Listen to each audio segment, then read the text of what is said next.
And we are live. Good evening, everybody. Welcome to the 10th General Meeting of Human Energy Club. Glad to have you all here. Obviously, everything is crazy. There's snow on the ground. It's a good part of, best part of the semester, but glad you all could make it here and join us. If you haven't signed in, the link is here. And just so everyone knows, we are recording. So if you wanna leave your video on, we'd love to see your faces. But if you wanna keep your video off or use a virtual background, that also works. If you have any questions or concerns, please feel free to let us know by email, or you can send me a chat message later in the meeting. So we're planning to start a book club. We're super excited to see if you guys are interested. So we're planning to start, at some point over the winter break to kind of keep the momentum going and continue to think about topics of energy and sustainability while we're away from class. And then we'll plan to continue that through the spring semester. So we're thinking we could either focus on a single book, we could have a bunch of different readings, or whatever you guys want. So whatever you're interested in, please fill out this interest form if this is something that you'd be interested in doing. We have a couple ideas. There's a list of books there that we're kind of thinking about right now. Among them include American Environmentalism. So this is a book of conservation readings. And then we also have this book, which is, it's part of a course, BBE 1002, which is Biorenewable Resources. It's called The Irresponsible Pursuit of Paradise. It's actually written by a professor emeritus of the university. So these are just two of the books that we're considering. If you're interested, again, please fill out the form, and we're going to leave it open for a while. We know everyone's very busy, so we'll leave it open for a bit to kind of gauge interest, and then whoever's interested will get in contact. Coming up later this semester, I'm giving a sustainability chat next week. So I'm excited to share some things that I've gotten a chance to learn during my time here at the university. And then in upcoming weeks, we're going to have Mary Hammis, who's with Mississippi Parks Connection. We actually volunteered. She helped organize a volunteering event at the end of October on Halloween.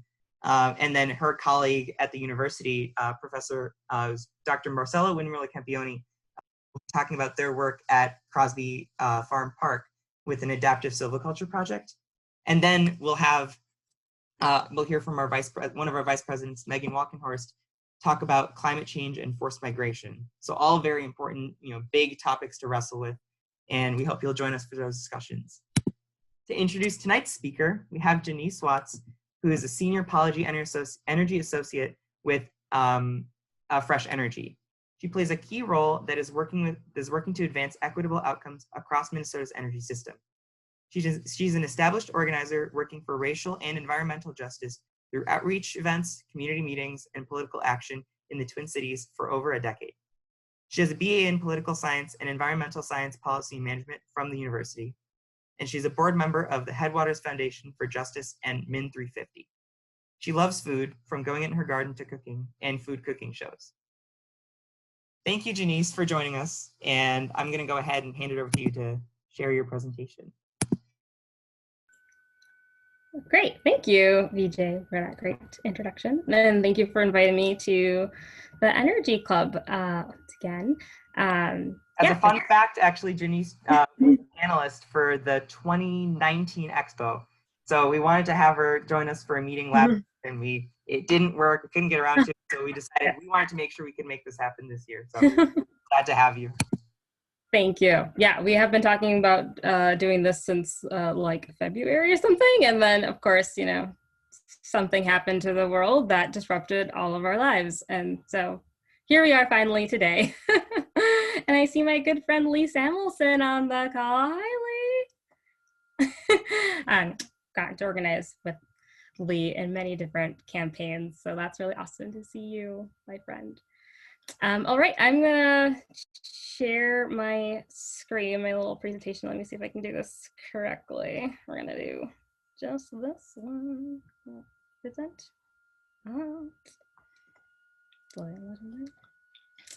All right, so I thought I would talk about something that I have really been exploring a lot certainly this year, but I think has really been a really good inflection point for my work between organizing and policy, and that is being able to find activism in all spaces and what it's been like for me to find my kind of role and my place in the movement. And I hope that it helps this conversation. Definitely want it to be an open conversation, by the way. I have some slides, but I'm definitely up for and like to dialogues. So please ask questions in between, but I really hope that this will be a great conversation to think about for you all of like how you are hopefully finding your place in the movement and what it means to bring activism into every space that you're in and every space for our whole society, because it's got to be everywhere. We need it everywhere. All right, so a little bit about me. Again, my name is Janiece, she, her pronouns, and I'm an environmental justice advocate. That is how I like to describe my work and kind of my life's work. Again, my title though is Senior Policy Associate at Fresh Energy, which is a renewable energy nonprofit. So we advocate for transitioning off of fossil fuels in every kind of facet of our economy as we can, doing it as fast as we can to solve this climate crisis. And I included a couple of fun facts about me. One of them is about food, but like I love to garden and everything, so I really love herbs. So that's one of the things I love to grow in my garden most. But I have 3 cats. Charlie, Baxter, and Chester are their names. And I always say, if you call me a cat lady, then you have to call me husband, because he is just as responsible for us having 3 cats as I am.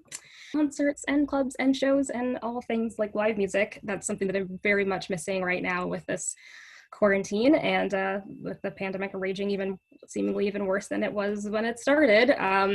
Seems like I'm going to be missing that for a good while longer. So I thought I would include that to just open up a little bit about myself to you all.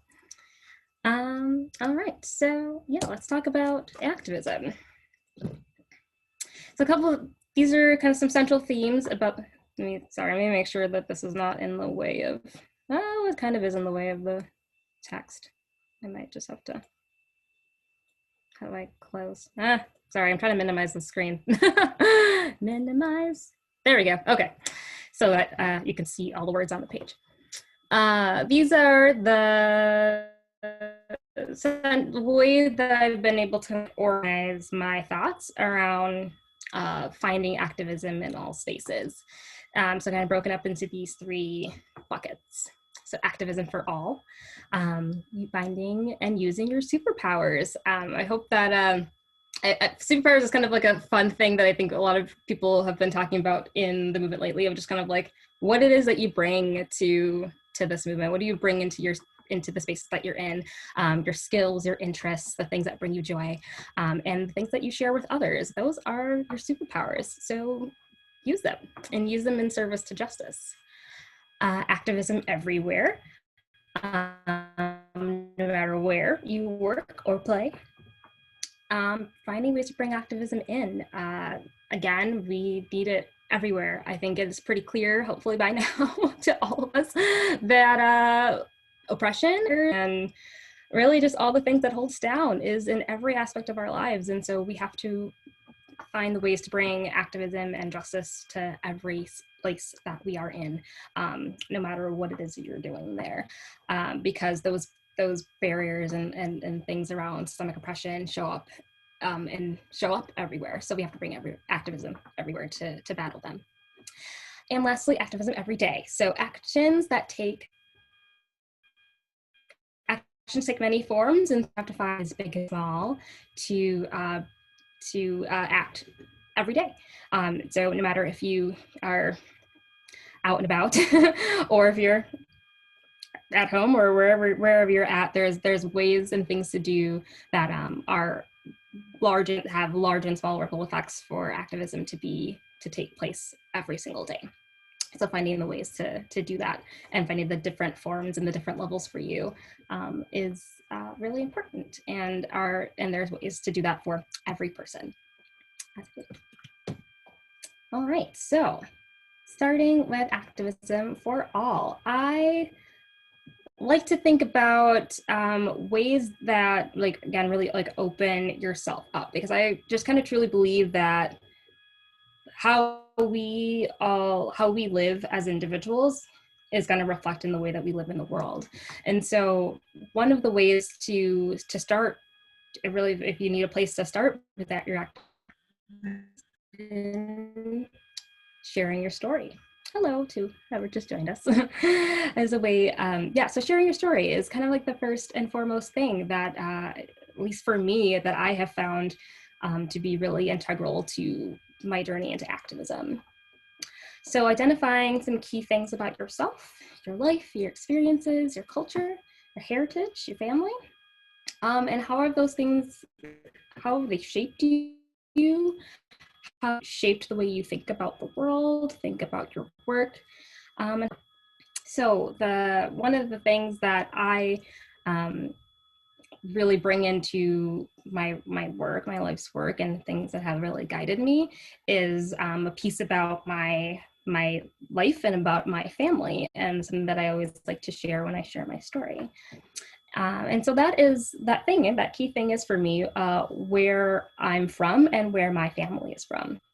So I am from here, from St. Paul, Minnesota. I still live in St. Paul. I was born and raised here, but my parents are both from the south of the United States. My mom is from Texas and my dad is from Mississippi. And so how they grew up is very different from the way that I grew up.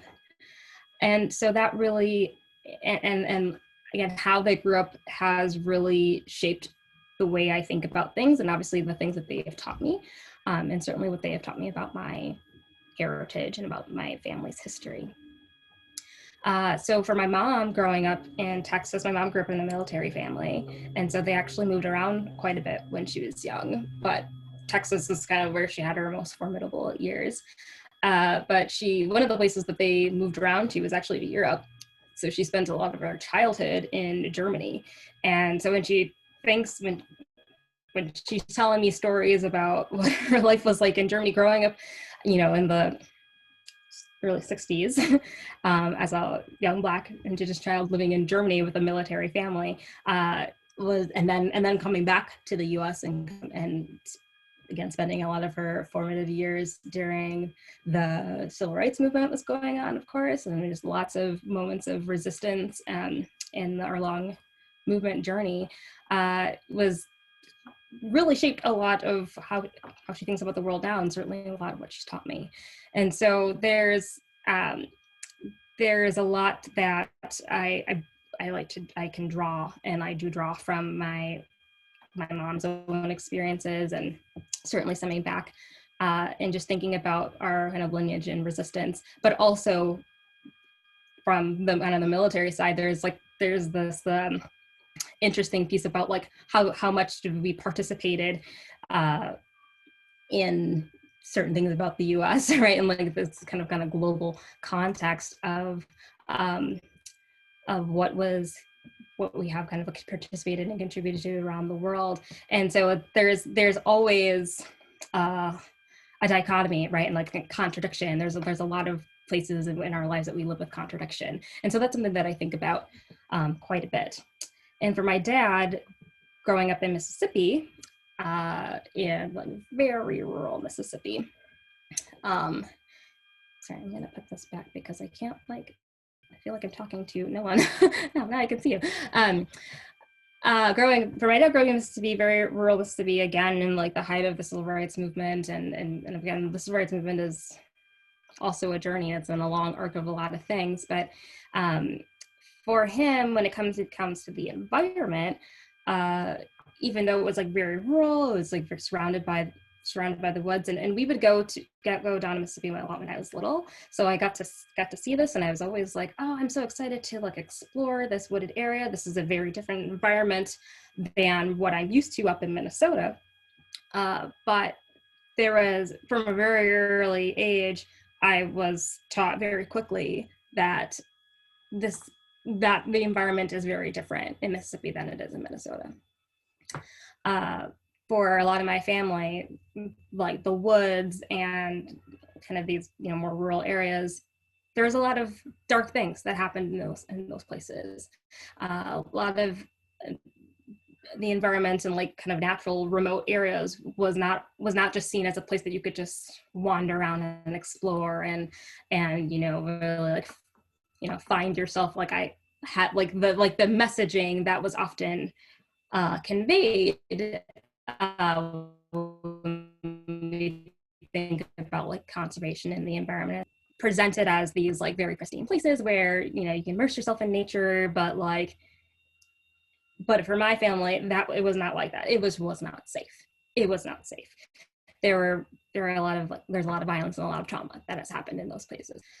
So for me growing up and hearing those stories and kind of like having to reckon with, well, how am I hearing these two, again, contradictory messages about the environment when this is something that I like love very much, and I feel like I have always had keen interest in what is it about my family that has that like this is we have a very different relationship with nature than certainly from what I experience up in Minnesota.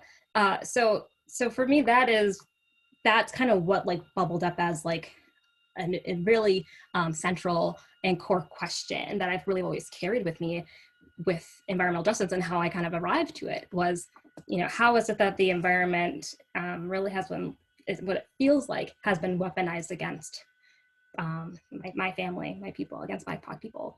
What is that? Why? How did this come to be? How is it that we could have such a negative relationship with our environment when it is, you know, when it is everything for us? And so that is a very long-winded way of like me saying that that's a really important piece of my story and a really important piece of how I have come to do the work that I do. And so, yeah, I feel like being able to kind of identify something like very key and very core to your identity and to how you view the world is a really important step in finding your way to bring activism into everything that you do. Yeah.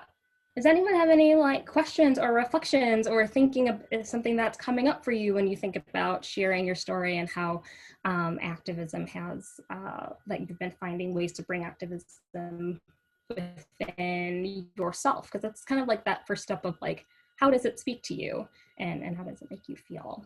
If anybody would like to share or have any questions.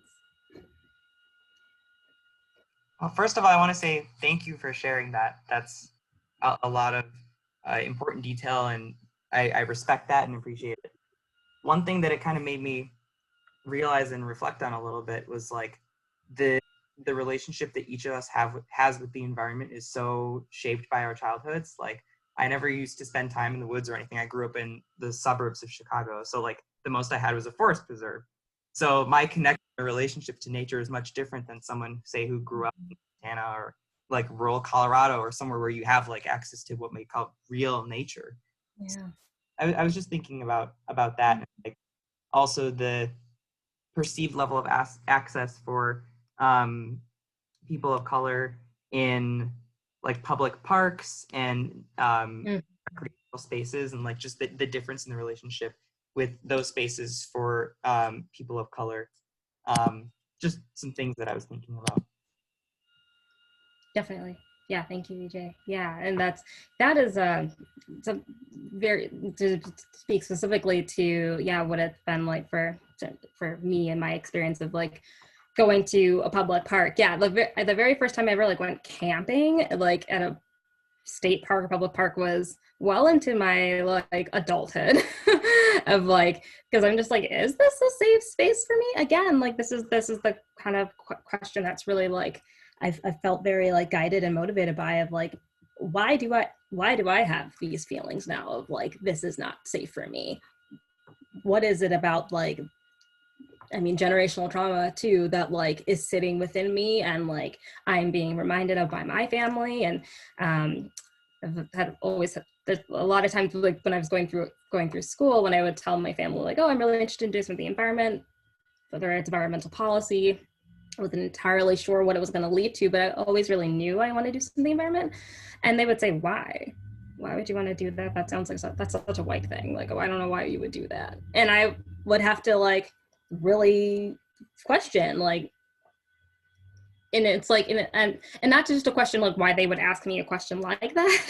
It's like, let me like dig into why they would ask me a question like that, and have to like really sit with myself and say, yeah, actually it does seem like that, because the images were again portrayed, that are often portrayed to us, is that BIPOC people don't engage with the environment, and that we like don't care about it, and like, but it's because we like, I had to find that connection of social justice and environment, and like know that was a thing that I was looking for. And it was a lot yeah, a lot more, I had to do a lot more digging to find it. Yeah, I'll share too that I've never been camping or hiking, and I'm about to turn 22, and it's just weird. Um, No, it's yeah. not for everyone. Two things. One, I want to open this up to everybody. So like, I don't want this to just be me. Please, we want to hear, if you're comfortable sharing, of course, any of your experiences or thoughts. But also, Janiece, you use the phrase generational trauma. Can you explain what that means? Oh, I'm sorry, what did you say? To explain? What generational trauma means for Oh, yes.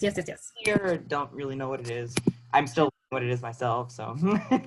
Oh, of course, absolutely. Yeah, let me explain. Yeah, well, at least how I am coming to understand it, and I, this is just how I've come to understand it, is like the experiences from generations, our ancestors, right, from generations before us, is how those how those memories are memories and emotions, like how they really like manifest in our bodies, and like it manifests in the way that we now walk in the world.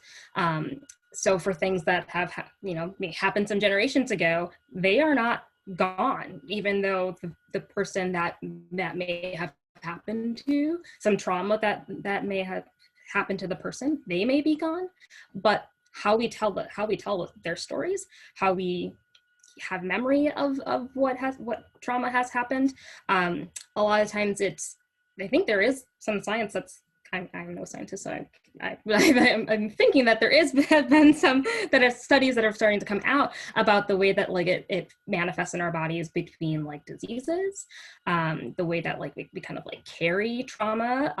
I like, as I'm like feeling it in my body,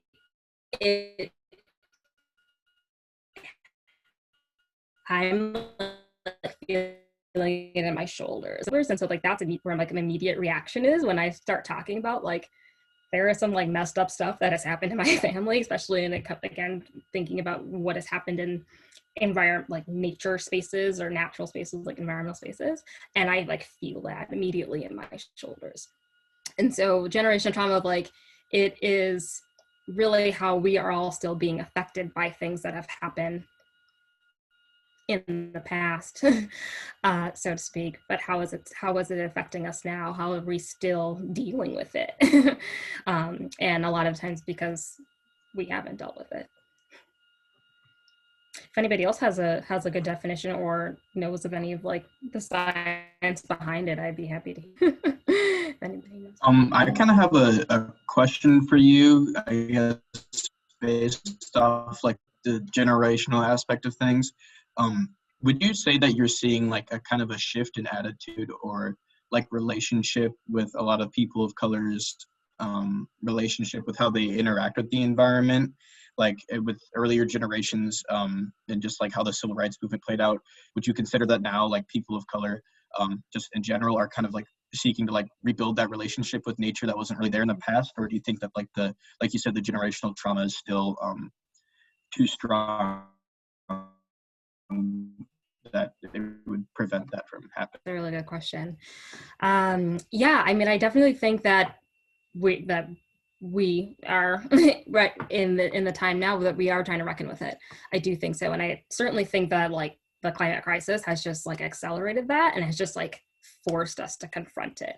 Yeah, because when you think about the civil rights movement, like, it is interesting to think about like for Martin Luther King Jr., right? Like the last campaign that he was at was for the sanitation workers in Memphis.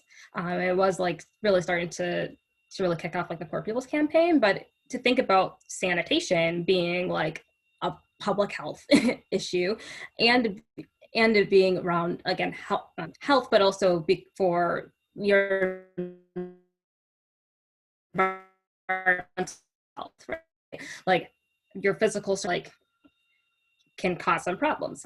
And so I like to think about, certainly like if he hadn't been murdered, but like the way that like we may have started to think deeper about how our environment is a part, how civil rights relates to your environment, like, because it's your housing, right? It's a place where you work, it's your city, it's your community. Again, sanitation has a lot to do with that, of how we deal with our waste. And of course, the environmental justice movement, I think, really kicked off in earnest in like the late 60s, early 70s, certainly still following in the civil rights movement, but was really started from because of the way that hazardous waste sites are, how they're cited in communities of color. So they're like the largest predictor, or the biggest predictor, of where a hazardous waste site, like an incinerator or a chemical plant or like a toxic waste dump, essentially, are located in communities of color.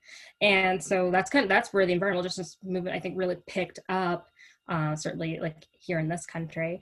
But to then answer your question, I do think that we've been forced to confront that generational trauma around the environment, of being able to like really kind of see the bigger picture of how our environment has been harmed, and like, because we are being harmed as people, like that is also harming our planet, and like making, like, really like feeling that connection intrinsically and like really deeply. And yeah, again, with the climate crisis right now, I think we have to address these things together. There really is no way of separating them anymore.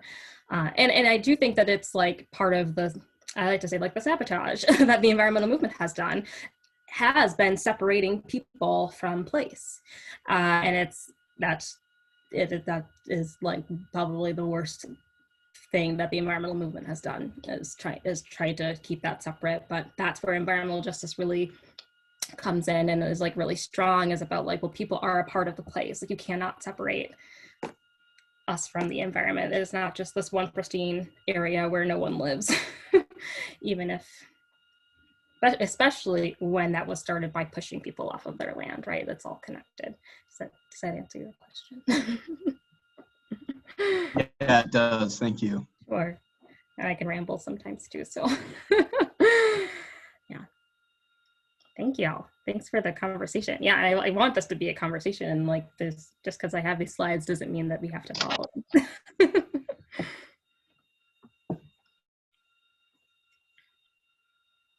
Hi, Janiece. Hey, hello. Yeah, I thought I would join you tonight, and glad I'm able to. I was curious about on the slide on activism. There is some I wanted to tap into there.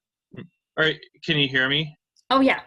Oh yeah. So I've noticed that that there are in the field that you and I work in, there are you have a number of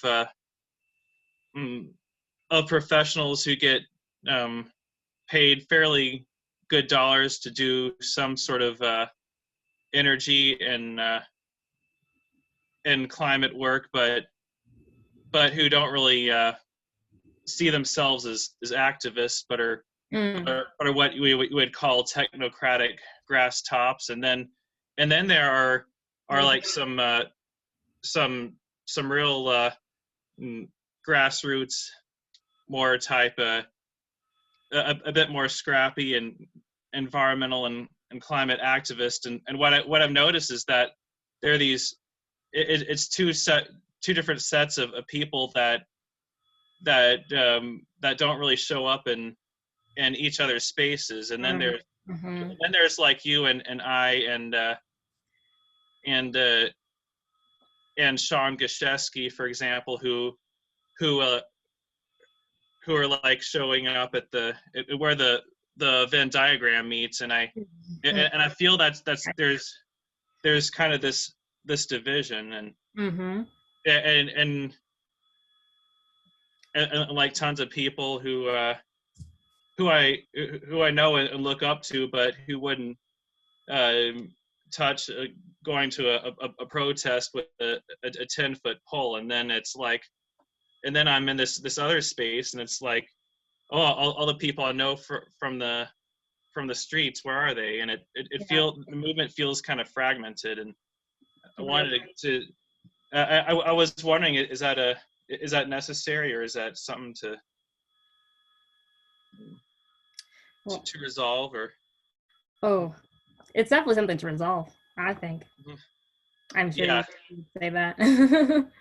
But yeah, no, Blake, you're absolutely right. We see that a lot of these like kind of fragmented. I think that's a good word. The like our environmental and like climate movement being fragmented. And I mean, again, I think it goes back to what the point I was just making around like how the environmental movement has sabotaged itself. This is exactly how, is that like the environmental movement has like focused and prioritized the technocratic, bureaucratic like approach to solving climate environmental issues, and that like largely they've done that largely by keeping out the protesters, keeping out the activists, keeping out the organizers, where when we're in those spaces, we're actually talking about our actual experiences, right? Like experiences with the policies that come down from the bureaucrats and technocrats, how they've actually impacted us on the ground and in our real lives. And then those like that communication doesn't connect, it doesn't cross, or it doesn't go up the chain to the grass tops as it lives at the grassroots. And so that is, I mean, I think that's part of, if it's part of a way to segue around like finding your superpower. That's one of the things that I feel has been a superpower that's been kind of like ordained on me is I was told by this woman who I really respect. Her name is Dr. Joy Lewis, and she is a restorative justice facilitator and healer. Maybe you know of her, some of you know of her. But she told me once, and I almost didn't even know how, like, I was kind of knocked off my feet when she told me this, but she said that I have a really particular skill, superpower, in communicating hard truths, and certainly about the environment and climate, but she says that I package it in such a way that makes it a lot easier to hear and a lot easier to understand, because if I didn't do that, she was like, if you didn't package it in those ways, it would be like you're just throwing fire at everyone. and I really appreciate that that's what she said about me, but I feel like that is part of the reason why it makes me feel like I have to like really channel that and like really control that superpower, because it can, one, make me seem like a respectable person to be in those spaces of power, of like the legislature. This is the policy where I often work. And so I have to be really careful and really conscious of that, because I don't need to be respectable to anybody, right? Like if I'm coming into those spaces, it's because I have something to say, and it's because I'm going to come with this passion that I live with, which is environmental justice. That is what I'm coming to do. But I am very conscious of it as well. If this is the way that I've been able to, the superpower that I've been able to utilize to find my role in the movement. If that is my role, then that is my role. This does not mean it's everyone's role, certainly not. But it also does give me the responsibility too of making sure that what I'm bringing into those spaces is what I know from organizing, is what I know from the people, of doing that deep work, of people, of being with folks on the street and in struggle with my community, like we are. So that is part of activism for all, right? Is like finding your superpower and like finding whatever it is that like you can bring into that movement space and bring into this work to fight for justice. And it is not about being, again, respectable to anybody. It's really just about being your true authentic self. And like, if that's me, that's me. If I can package it and communicate it in the ways that like make it easier to hear, then I guess that is the role that I will do. And that is okay with me. And that's who I am. That's what I'll do. But yeah, I just like to implore, like, I really like to just explore that and implore that upon all of you to like use your superpowers in whatever ways that fit you. And finding those spaces finding the way that you can bring all those spaces together, whether it's your academic space, but certainly bring organizing and activism into it as you can. I have a question for you, Janiece. Yeah. Earlier, we were talking about how, and you mentioned that like the environmental movement is sabotaging itself, where different groups of people are taking different approaches. How do you imagine that, like, or what approach do you think might be good for finding common ground between these two different approaches and kind of like motivating those who are working kind of at the policy level and those who are trying to like work only from the top to support the efforts of people who are fighting from the bottom? Good question. Well, I'm gonna go on I have a point in my slide about, where is it? Is it this one? There's two more. Anyway, but that's part of kind of like that. It's a really good question, and it's like what I want to say about it is that there's always like a guiding question that I think that we should all like have for ourselves in the way that we should push ourselves to do this work, and so part of that like guiding question is like, especially this year, I think it's really like solidified for me, everything that's happened this year, is how do we actually get policy to follow organizing instead of the other way around? Because I feel like this whole time, right, policy again has like been crafted by folks who are only taking that top-down view. And so part of it is like, we need to have a shift so that it's like, let's start actually looking at it from the other way around, so that policy follows what's needed from, and like what's developed from the grassroots and on the ground. Now, to go to your question of like, how do you find common ground in doing that? I think it starts with listening. I think it starts with listening and like an understanding that there are so many ways to approach this larger issue of the climate crisis, and how do you center that in racial and economic and gender justice? How do you center that in social justice? Part of the, like, as Lee pointed to, like the technocrats like have, I think, taken a very like limited quantitative like view of things, and we just haven't utilized enough people's experiences and their stories and like the actual real life impact that we've been facing, or that like it's the way that we've all been experiencing the climate crisis.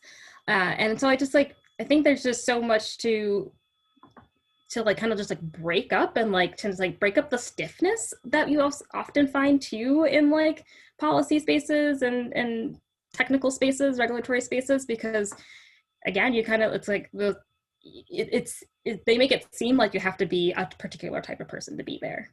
And that is for a very, very obvious reason, is that it just has, it's white supremacy. Like that's the obvious reason, right? It's capitalism, it's sexism, it's all the ways that like people are marginalized, and was crafted that way.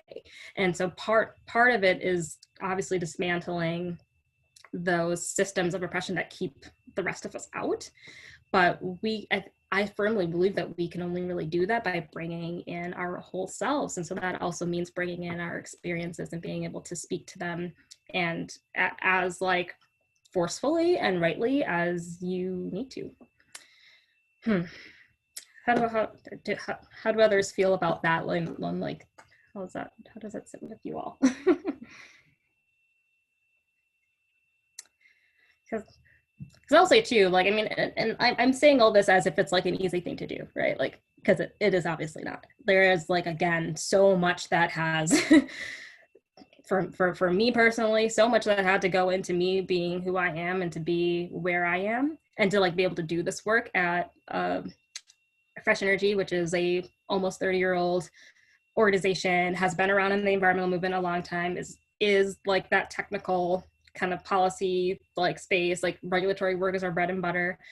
Like it is, when I got hired there 2 years ago, I was like, that is not who I am. That's not the work I do. It's not my expertise.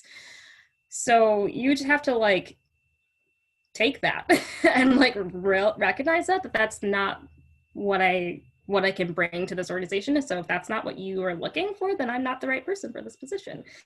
Fortunately, what they were looking, they heard that and said, we know that. We have brilliant people. My colleagues are brilliant who do that work.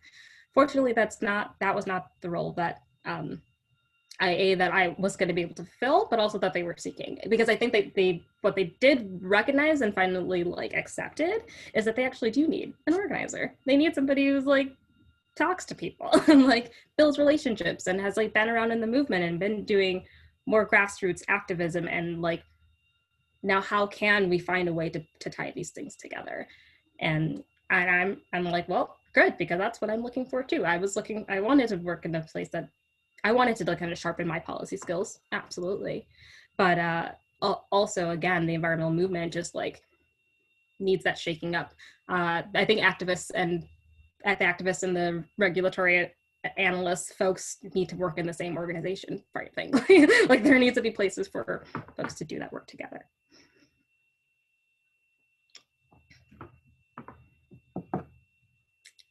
Okay, I'm gonna take a sip now.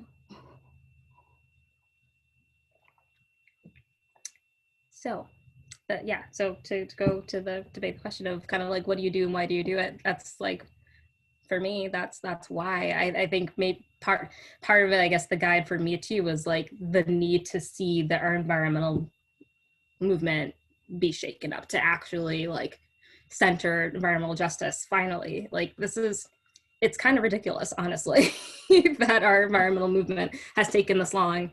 And that's probably like globally, but certainly nationwide. It's certainly in Minnesota. It's it's taken a long time to get here, and it's taken a lot of pushing. Just and again, just for our like nonprofit advocacy space, there's a lot more that's got to be done in like the industry space, where perhaps a lot of you are maybe looking for work. So I hope that you bring it there.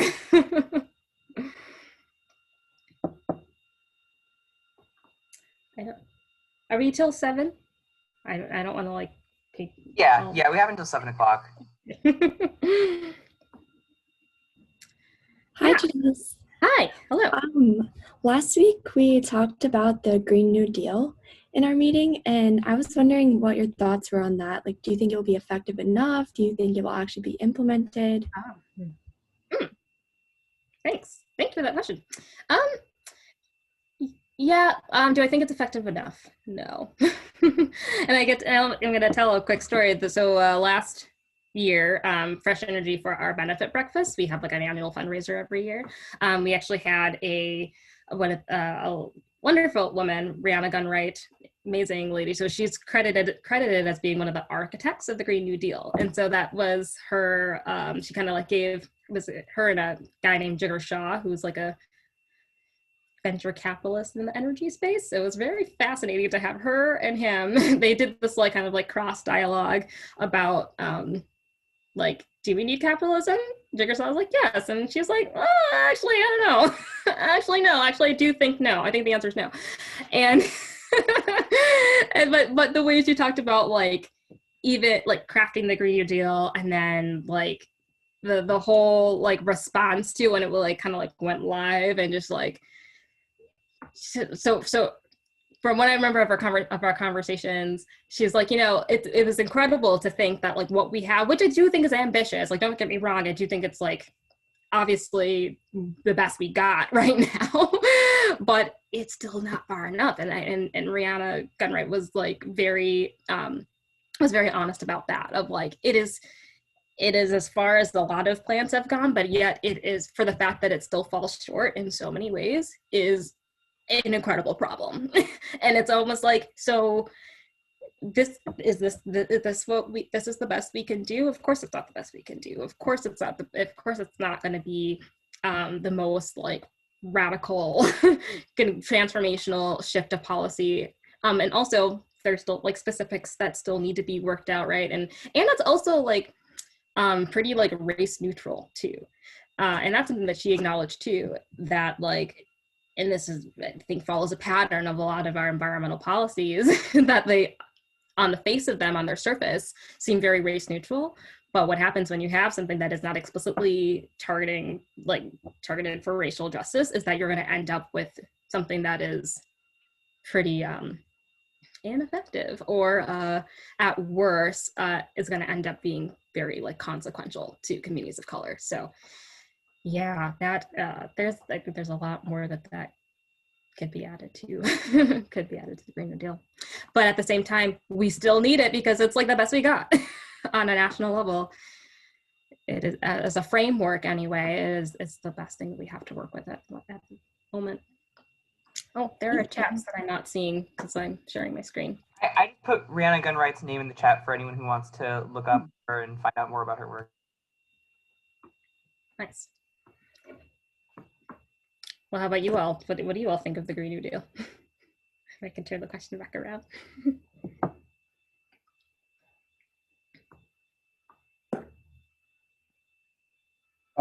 I guess personally, I think that it's like you said, it's definitely like a good start, but like you had also mentioned, it falls short in a lot of areas. And I think one of the reasons that it does that is because like it's a non-binding like resolution. It's not like an actual written piece of legislation. Mm-hmm. So like I think that that's probably some of the reason as to why it falls short in a lot of areas such as like racial justice, because it doesn't specifically focus on a lot of different problem areas that exist.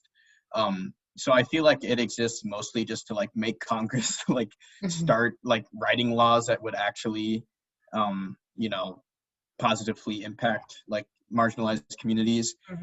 But I mean, all that being said, like it obviously got voted down in the Senate. So it's kind of interesting just to think about like the future of, I guess like environmental justice and how it like the intersectionality it has with racial justice and how that will like continue to unfold in like our political landscape, given that like the Green New Deal itself didn't even pass. Yeah. So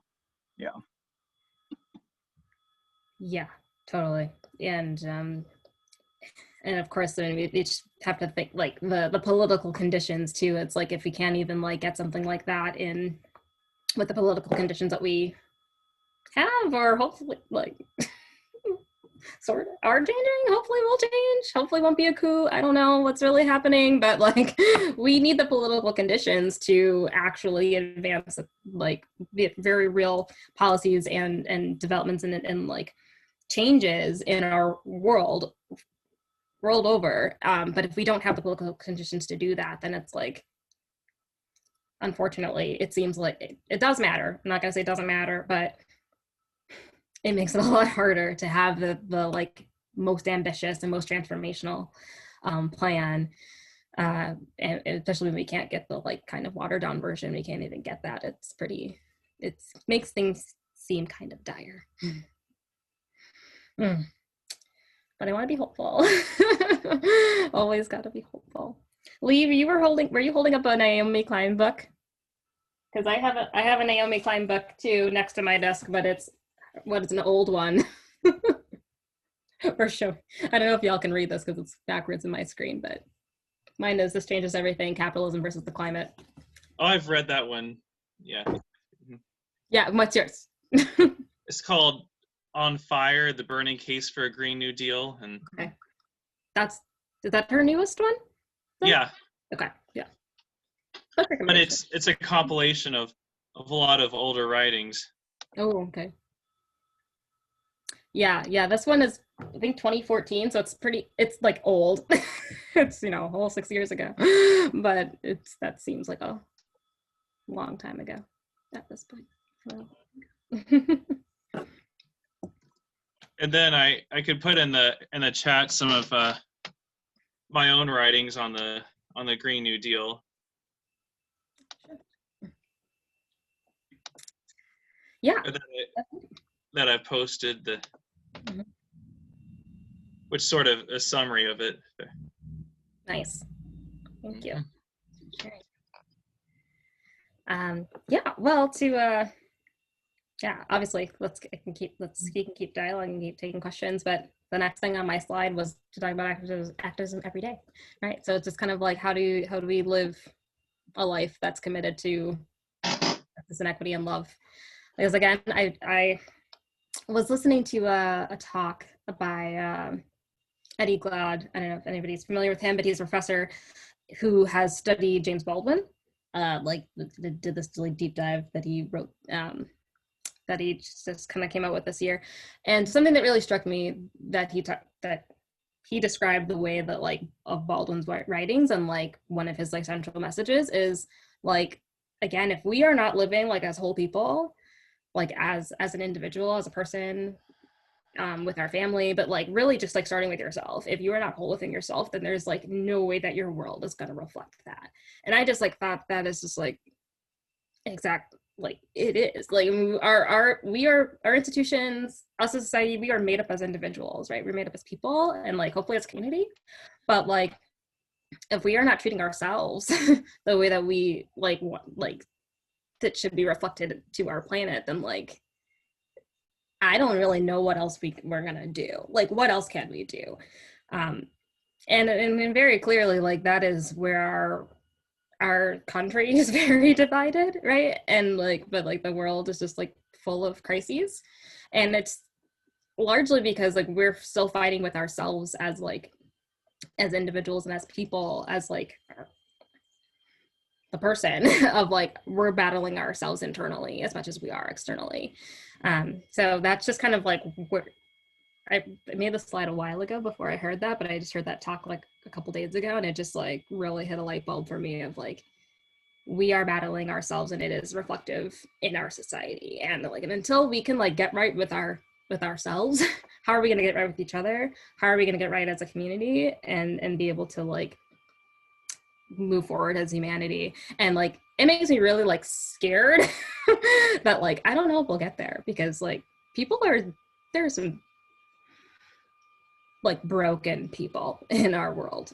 There's a lot of us who are really broken, and so it's like we got to do that internal healing, and we got to do it quick in order to like save ourselves.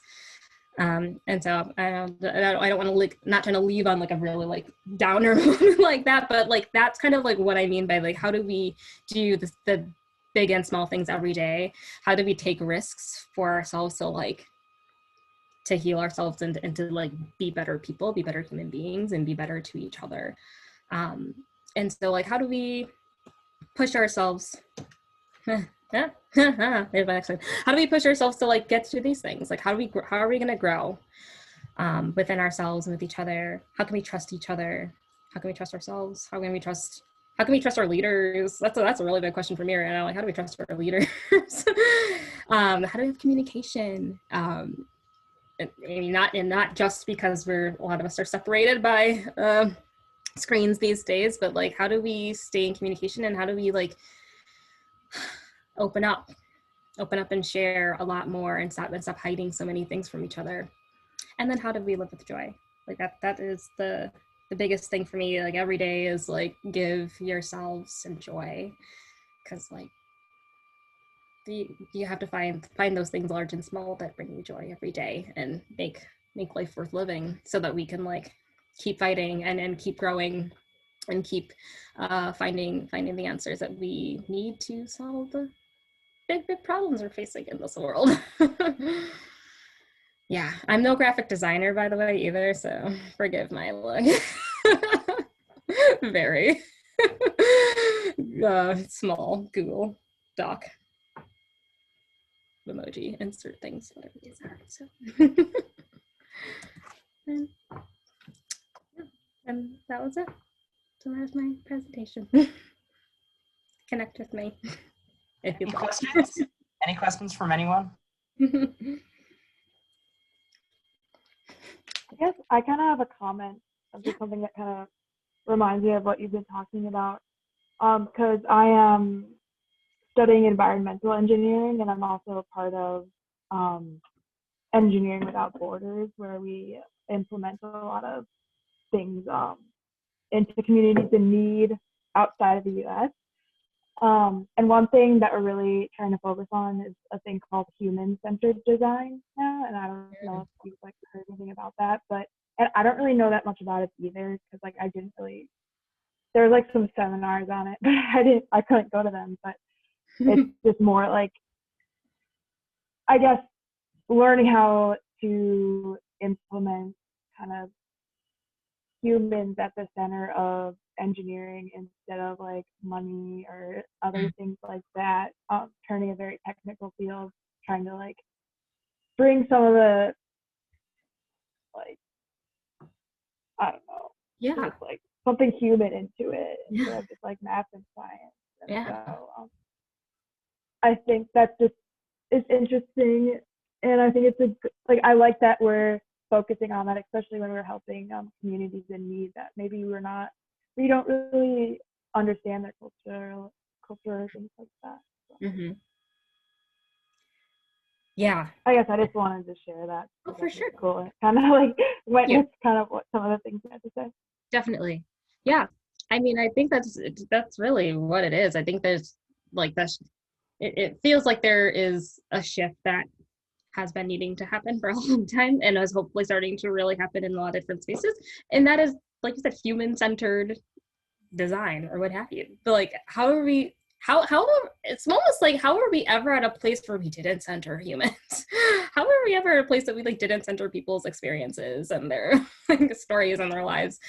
But that is clearly like where we at least in this country, in America, like the U.S. has been, and then that it's obviously, well, I mean, not say it's obvious, but for me, it stems back very clearly for me to the founding, right, of genocide against Native people and enslavement of Black people. Like clearly, they were not centering human beings when they saw these as the like appropriate modes of developing this country.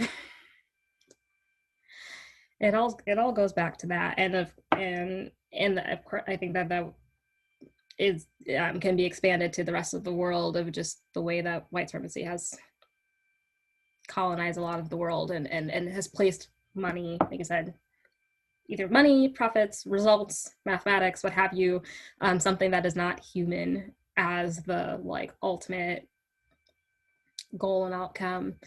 So that's where this like shift is really necessary, and I'm still just kind of baffled at the thought that like it was that we're even having to make the shift in the first place. But I think to me that's it.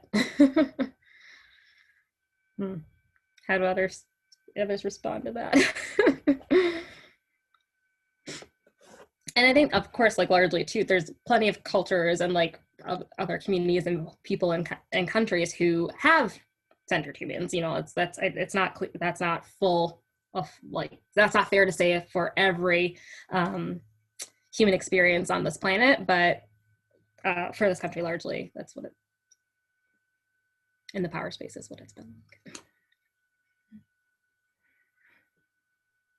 All right, we are a little bit over. I don't want to shut any discussion down, but we'll definitely continue this conversation, especially along the lines of Indigenous lessons in sustainability and the history of Indigenous peoples in this country. So I want to thank everyone for coming. I want to thank you, Janiece, for joining us and sharing your.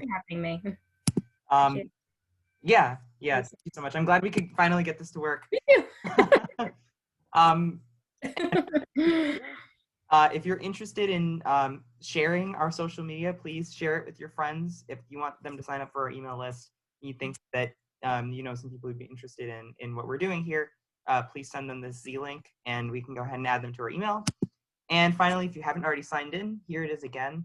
Again, thanks everyone for coming tonight, and good luck for the rest of the week.